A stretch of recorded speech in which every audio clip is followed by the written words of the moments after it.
ప్రకాశించింది, భూమి ప్రకాశించును. After these things I saw another angel came down from heaven, having great power, and the earth was lightened with his glory. అప్పుడు ఏం జరిగింది?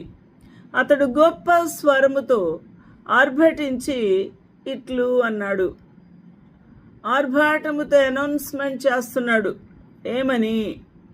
మహాబబులోను కూలిపోయెను, మహాబబులోను కూలిపోయెను అని.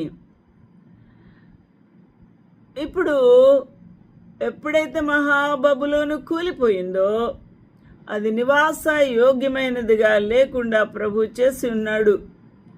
అందువలన అది దెయ్యములకు నివాస స్థలమును, ప్రతి అపవిత్రాత్మకు ఉనికి పట్టును, అపవిత్రమును అసహ్యమును అయిన ప్రతి పక్షికి ఉనికి పట్టు ఆయను అని ఒక గొప్ప అనౌన్స్మెంట్ చేస్తూ ఉన్నాడు.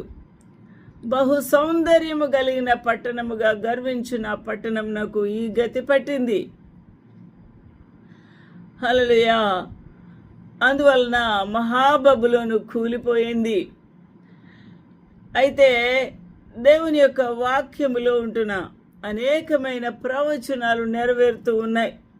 యెషయా గ్రంథంలో 13:19 మనం చూసినప్పుడు, అప్పుడు రాజ్యములకు భూషణమును కల్దీయులకు అతిశయాస్పదముగా ఉండింది.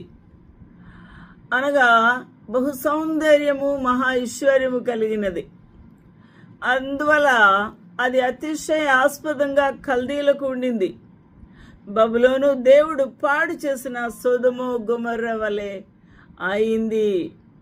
అది మరెన్నడూ నివాస స్థలముగా ఉండదు. ఈ యొక్క ప్రవచనము యెషయా ప్రవచించి ఉన్నాడు. అది నెరవేరింది. తరతరములకు దానిలో ఎవడును కాపురముండడు, అరబీలలో ఒక్కడును అక్కడ తన గుడారము వేయడు, గొర్రె కాపరుల తమ మందను అక్కడ పరుండనియరు. కాబట్టి అక్కడ ఎవరు నివాసం ఉంటారు అనగా, నక్కలు అక్కడ పండుకొనును, గురిపోతులు వారి ఇండ్లలో ఉండును, నిప్పుకోళ్ళు అక్కడ నివసించును, కొండ మేకలు అక్కడ గంతులు వేయును. యెషయా గ్రంథము 13వ అధ్యాయంలో మనము చూస్తూ ఉన్నాము. వారి నగరులలో నక్కలును, వారి నగరులలో నక్కలును, వారి సుఖ విలాస మందిరములలో అడవి కుక్కలును మొరలుడును.